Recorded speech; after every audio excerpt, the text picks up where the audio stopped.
I remember looking at the ring on my finger, a heavy, cold weight, and realizing I was the ghost in my own marriage. My name is Skylar. I'm a lead developer. I build complex, highly structured systems that process millions of transactions a day, ensuring stability and efficiency on a massive scale. Yet I couldn't build a stable foundation for my own life, not for 3 agonizing years. My wife, bless her heart, was inherently kind, possessing a warmth that first drew me in, but she was catastrophically enabling. Our 3-year relationship was built on a lie of stability, and that lie had a name: Ryan. Ryan, the antagonist, the social media influencer. He wasn't just a financial drain.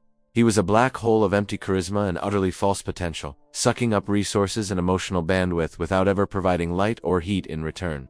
He was her relative, yes, but he became the silent, third partner in our relationship, the one I was entirely responsible for funding. The scene of the final rupture wasn't dramatic. It was a quiet Sunday morning, the kind of morning where the silence should feel earned and restful. I was sitting at the kitchen table, 2 screens open, one with my complex code base, meticulously organized, and the other with our joint finances. I was tracking the monthly burn rate, trying to find the magic algorithm that could reconcile fiscal reality with emotional delusion. The sheer, naked audacity of Ryan's latest expense report hit me like a physical blow to the sternum. $5,000, the line item read, without a shred of irony. Brand synergy assets. $5,000 that I had earned through grueling, soul-sucking late nights of debugging high-priority crashes that could cripple entire global operations. I closed my eyes and whispered the words to myself, tasting the bitterness of the lie. Brand synergy assets. It was meaningless jargon, cover for some ridiculous luxury, purchase probably a new high-end camera, or an expensive, useless consultation with a self-proclaimed guru who promised instant virality. This single, brazen charge wasn't just a line item. It was the pinprick that revealed the full hemorrhage, the catastrophic bleeding of my bank account, and, worse, myself. I looked out the window at the perfectly manicured lawn I rarely had time to enjoy, and the cold dread settled in, heavy and absolute. I was supporting a lifestyle, a fabricated reality, that I didn't even get to share. I was the ghostwriter of Ryan's non-existent success story, the one footing the bill for the entire set dressing. This wasn't marriage. It was a silent auction of my sanity, and I was losing rapidly. The core tension wasn't about the money itself. I could always make more money. The tension was the devastating realization that I was utterly alone in facing this enemy. My wife wasn't standing beside me. She was holding the door open for the parasite, assuring him of his rightful place at my expense. I felt the sharp, undeniable clarity. I was starting to feel like it was time to end things with my wife. The reason would surprise anyone outside this nightmare. It wasn't because I stopped loving her. The truth was that I had to end it because she loved the idea of family. The perceived security of keeping Ryan protected more than she loved me, the man funding that protection. And Ryan was simply the price I could no longer, in good conscience, afford. The cost was my entire future.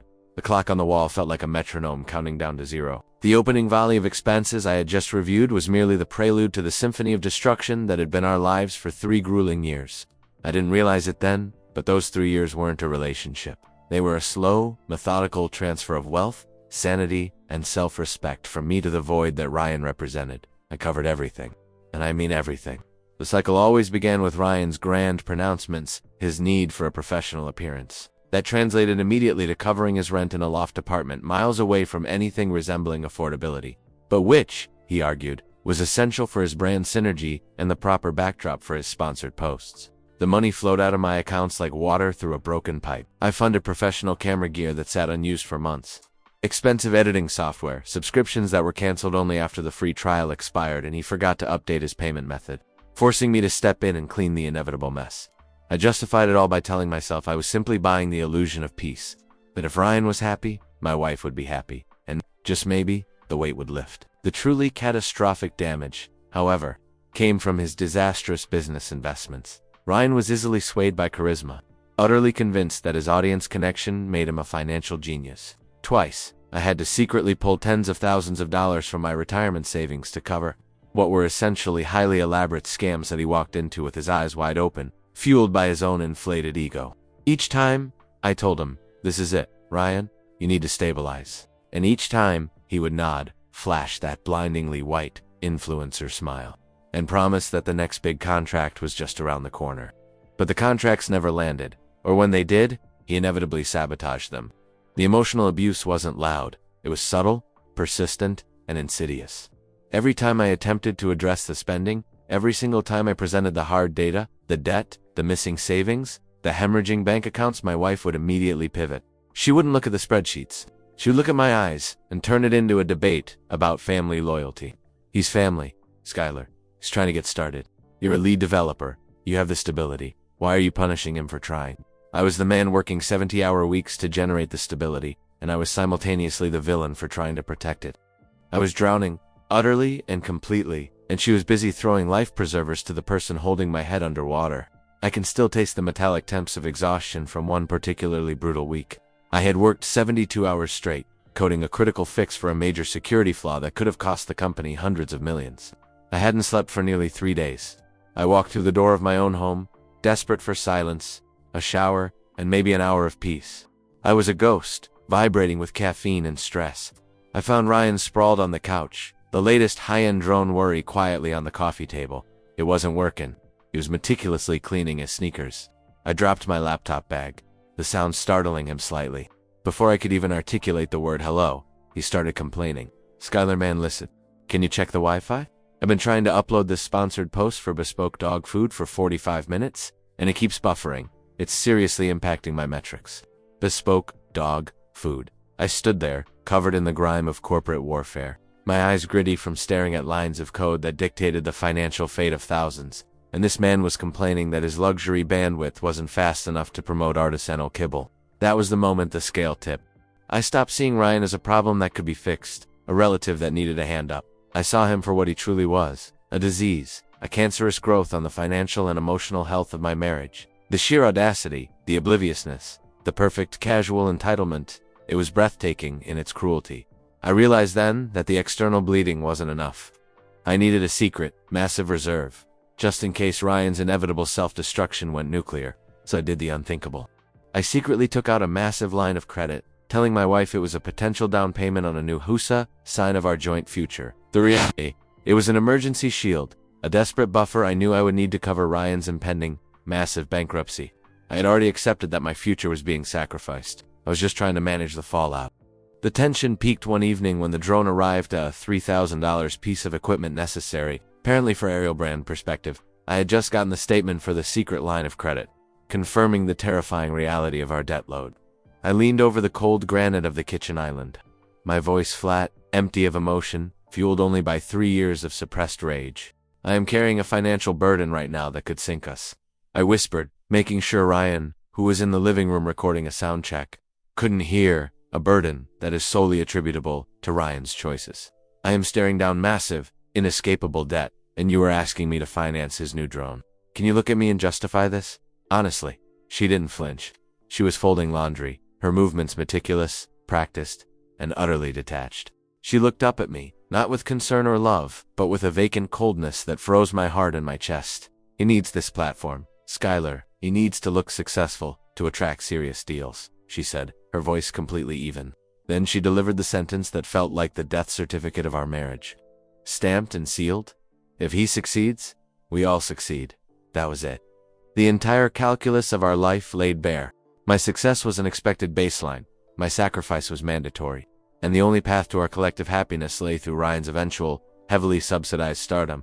My role was not husband. My role was a TM and emotional punching bag. I realized in that moment that I wasn't married to a partner. I was married to a warden, and the cell door was unlocked only if I paid the guard.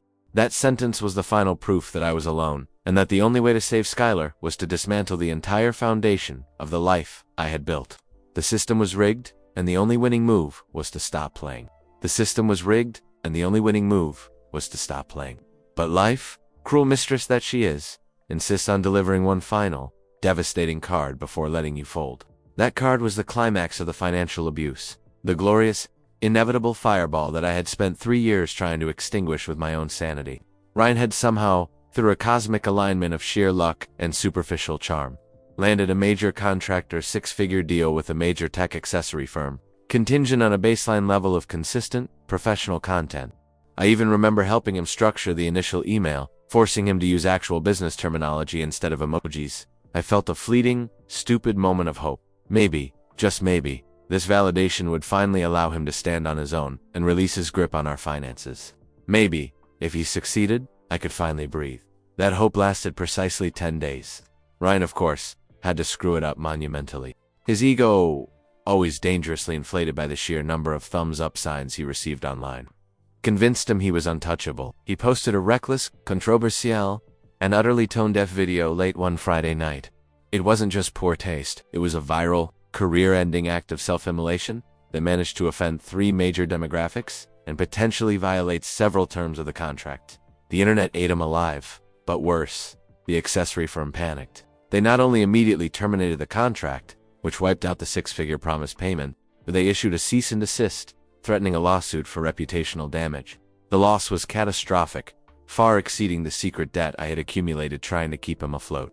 I heard the news first through a cold email chain at work, forwarded by a colleague who knew I was related to him. The sheer weight of the litigation documents attached made my computer screen feel heavy. I sat there, staring at the numbers, and the only emotion I felt was a profound, quiet relief. The bill had finally come due, and for once, it wasn't addressed to me. But the silence didn't last. Ryan showed up at our apartment the next afternoon, not with apologies, but with a tidal wave of entitlement. He burst in, pacing the living room rug, shouting into his phone before throwing it onto the couch. He looked ragged, his usual influencer sheen replaced by genuine terror. He cornered me near the kitchen counter. "Skylar, you have to fix this," he demanded, his voice low and frantic. It wasn't a question or a plea, it was an instruction. I stared at him, my coffee cooling in my mug. "Fix what, Ryan?" "The lawsuit. The breach of contract. You work in tech? Everyone. You need to use your professional contacts to bury this story. Get ahead of the narrative. Introduce me to some of your corporate lawyers. Tell them I'm family. Tell them this is a misunderstanding. You owe me." I felt a strange warmth spread through me.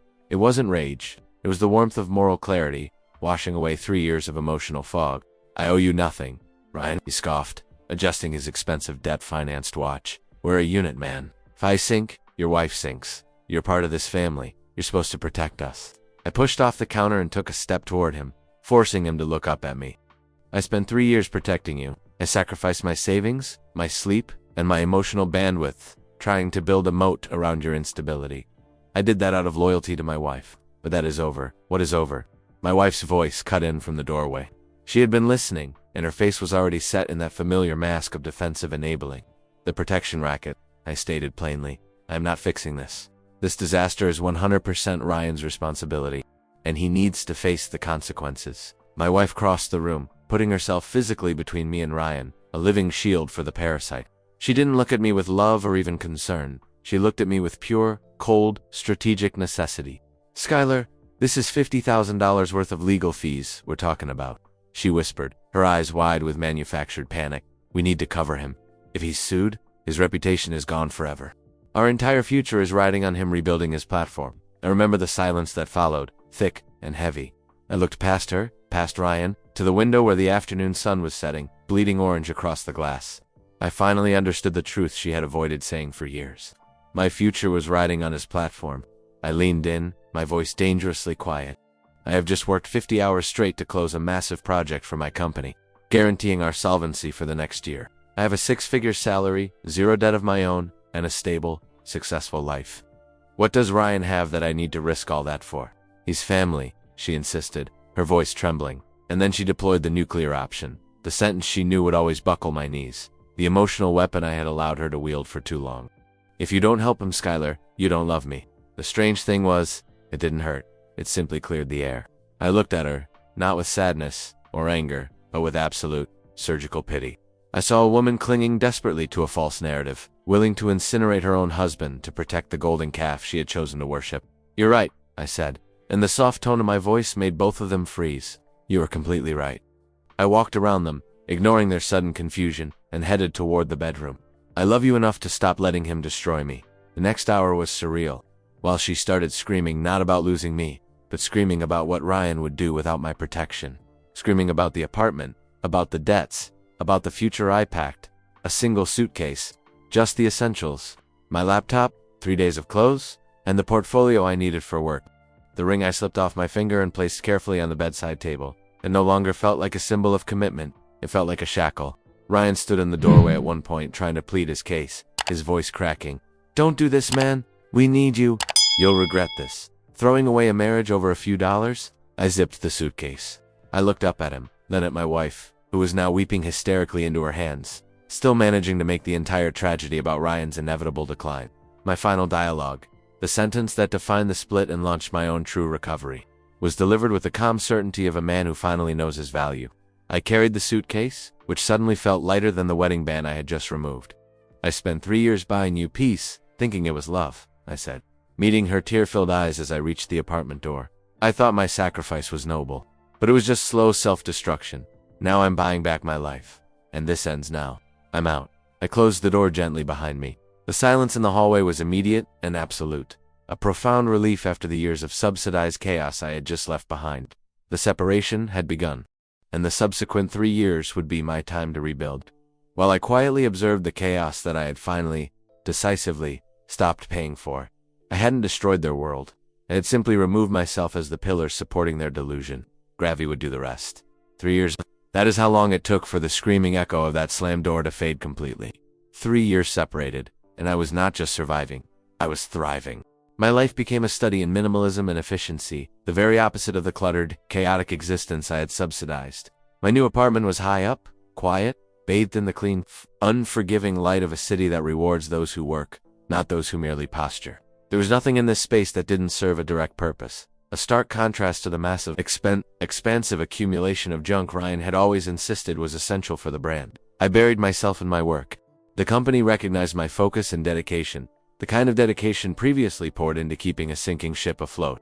I excelled. Promotions came quickly. The financial stability I built now was truly mine, untainted by the constant, aggressive leeching of an entitled parasite.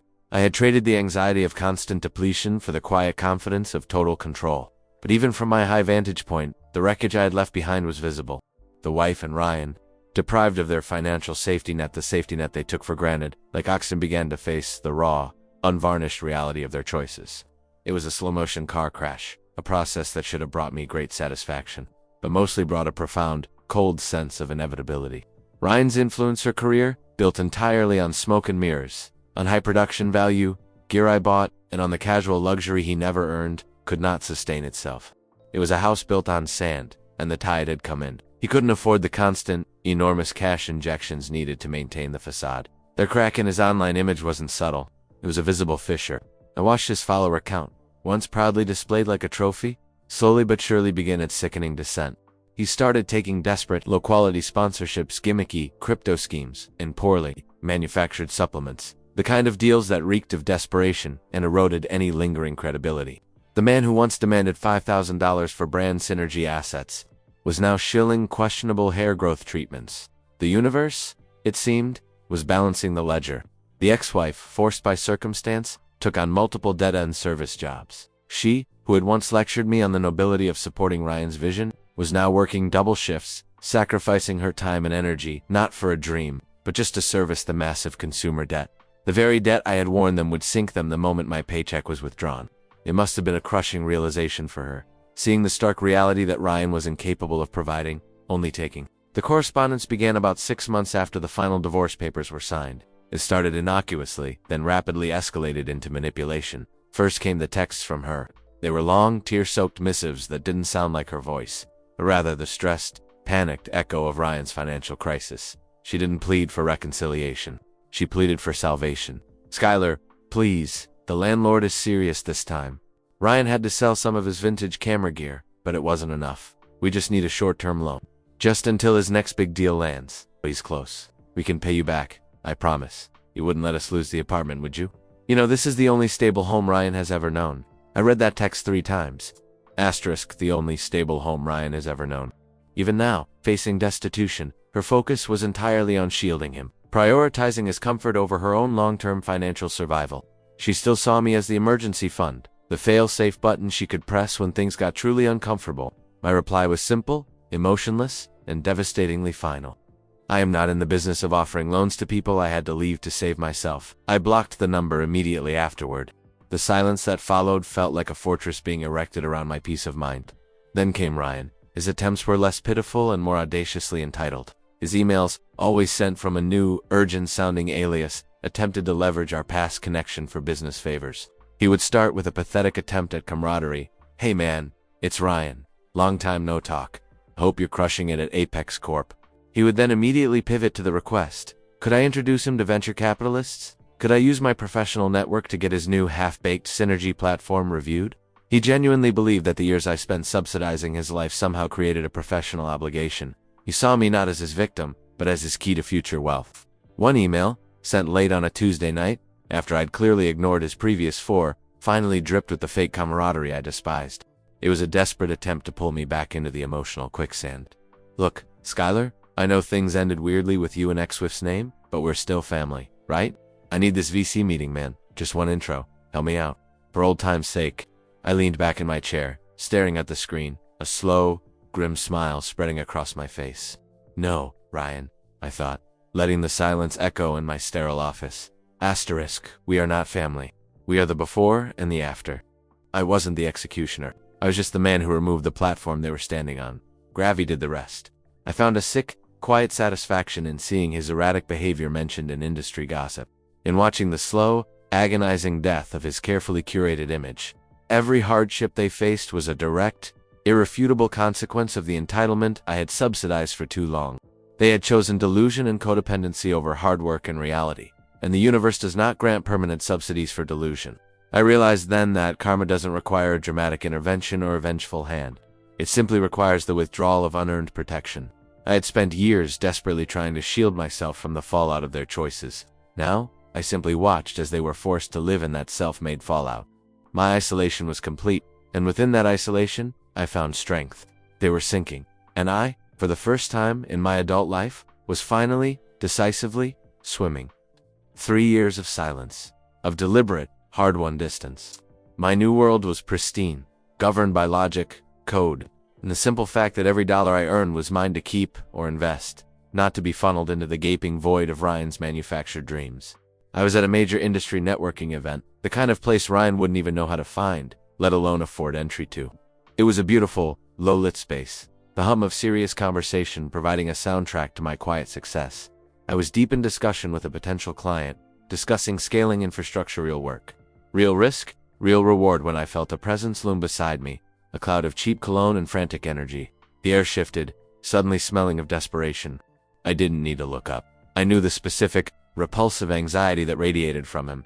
Ryan was wearing a suit that was clearly ill-fitting, straining across his shoulders, likely purchased for the single purpose of this ambush. His eyes, usually glittering with false charm, were frantic, darting around the room, betraying a deep, existential panic. He waited for a break in the conversation, then slid into the space with the smoothness of a practiced predator, except this predator was starved and clearly cornered. "Skylar," he hissed, using that tone of forced familiarity, as if we were old fraternity brothers reuniting after a decade. He put a hand, clammy and heavy, on my forearm. I subtly tensed, pulling my arm away as if I hadn't noticed the touch, letting him feel the abrupt withdrawal. The potential client, sensing the shift from professional exchange to personal drama, politely excused himself. I gave him a nod, my expression unreadable. I turned my full attention to Ryan, and in that moment, I felt nothing. No anger, no residue of the betrayal, no sadness. It's just the profound, paralyzing boredom one feels when confronted with a problem already solved, a chapter already closed. "What do you want, Ryan?" I asked, my voice low and measured.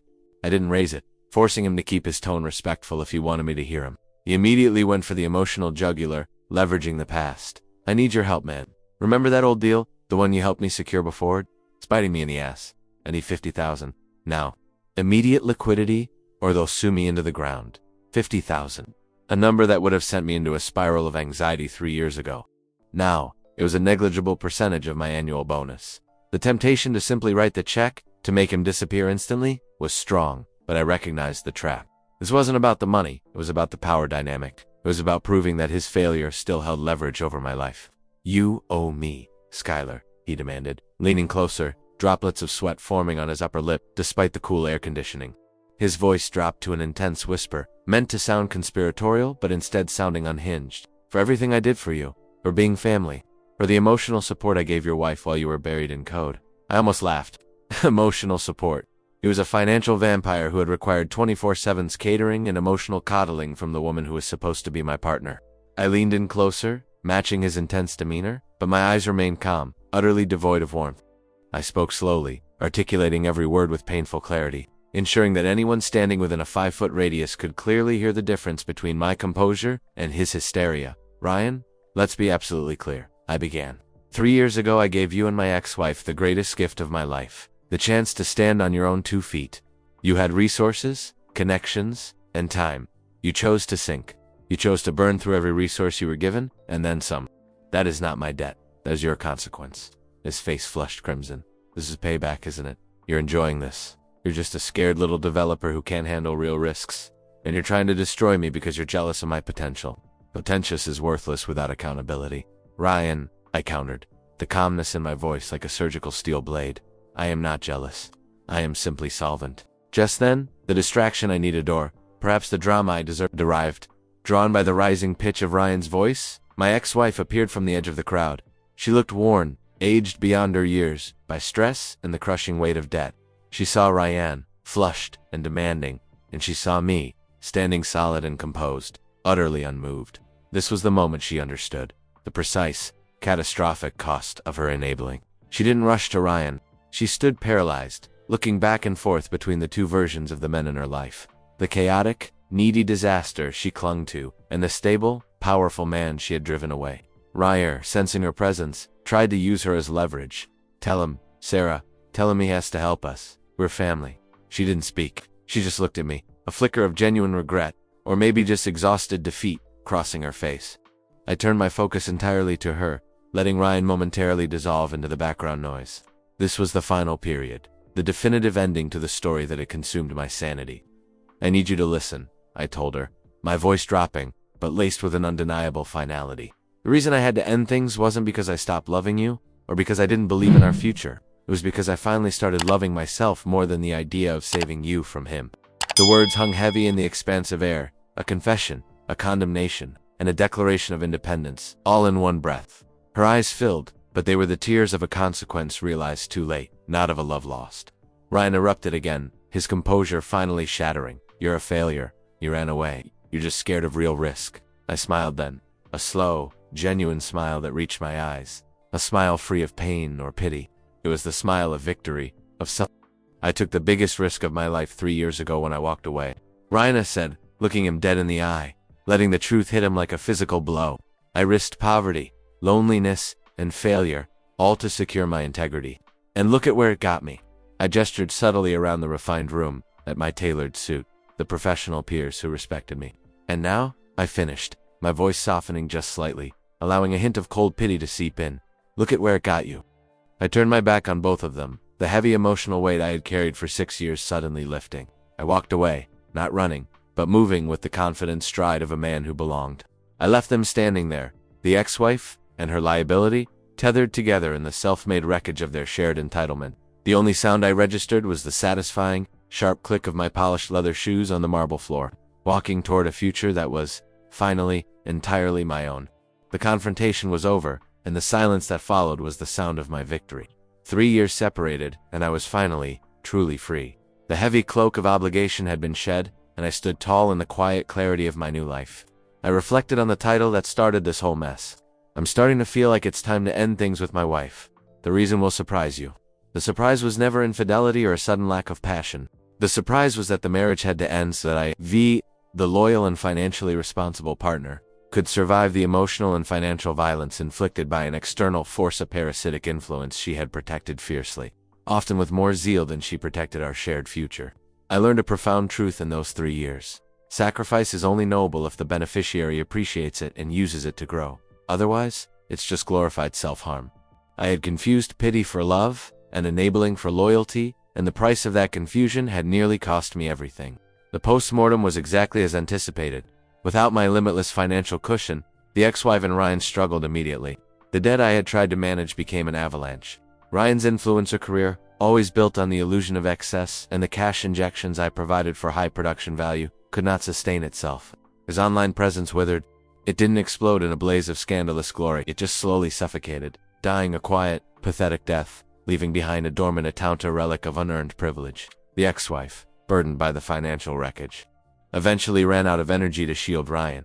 Their partnership, cemented only by their mutual dependence on my resources, dissolved in a bitter tangle of resentment and debt. The silence in my new apartmenta place I chose, furnished only with things that serve me, not things that burden me, is deafening in the best possible way. I am financially robust, emotionally guarded, and profoundly appreciative of the quiet power of simply saying no. I realize now that I wasn't the executioner. I was just the man who removed the platform they were standing on.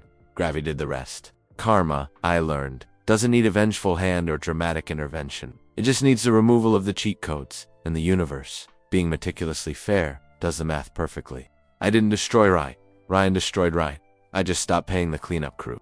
The ultimate lesson of the breakup was this. The biggest act of love I performed wasn't trying to save her, but finally having the courage to save myself. I walked out on a marriage because I had finally started loving myself more than the idea of saving her from him.